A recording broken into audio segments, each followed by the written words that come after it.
노동계에서 우려하는 부분 중에 가장 큰 것이 임금의 하향 평준화가 될 것이다. 그러니까 이게 저임금 기업 유치 경쟁으로 결국에 노동시장 질서를 무너뜨리게 될 것이다라는 우려가 있는 거거든요.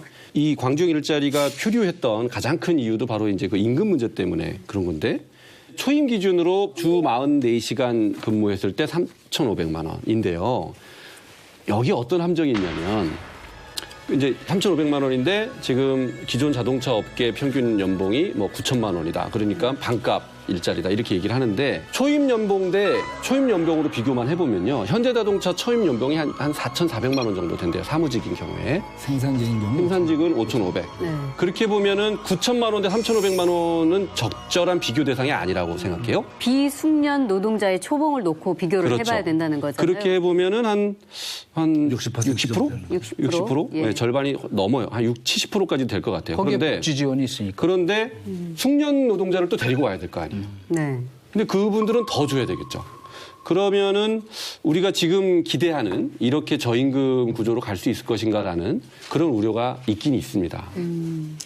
예, 근데 이게 저임금이냐, 저임금 공장 만든다 이렇게 얘기하시는데 통계청이 이제 지난 1월 달에 2011년 임금 근로 일자리별 소득 보수 작성 결과를 발표한 바가 있습니다.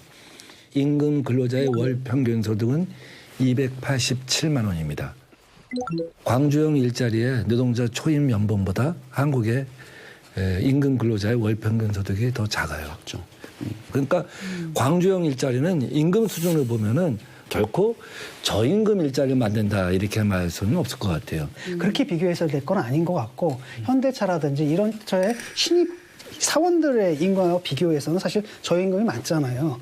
그러니까 산업 전체를 보게 되면 사실 임금을 다운시킨 거거든요, 이 부분이. 그래서 예컨대 우리가 최저임금을 올린 이유가 뭡니까? 여러 가지가 있지만 그중에 하나가 바로 이제는 더 이상 노동 착취 이런 것에 의해서 생산성을 유지하는 게 아니라 1인당 노동 생산성을 높이는 다른 방법을 찾게끔 일종의 조정을 좀 해주는 거잖아요. 그런 측면에 그 정책 기조하고는 좀 반대로 가는 측면이 분명히 있다라는 거예요. 바로 이 이야기가 제가 조금 정리를 잠깐 하겠습니다. 이제 정의당 정책위원회 입장과 같은 건데 근본 취지인 뭐 어떤 적정 임금, 뭐 적정 노동 시간, 노사 책임 경영, 원하청 관계 연대적 개선과 같은 4대 핵심 그 원칙이 실종됐다. 광주형 일자리에 바로 그 부분이거든요. 뭐 그런 점이 아쉽긴 합니다. 노동이사제랄지 또 원하청 관계를 갖다가 기존의 어떤 갑을 관계가 아닌 보다 수평적인 관계, 이익을 공유하는 관계로 울산 수준의 월급을 갖다 주고 공장을 갖다 새로 만들 수 있다면 얼마나 좋겠습니까?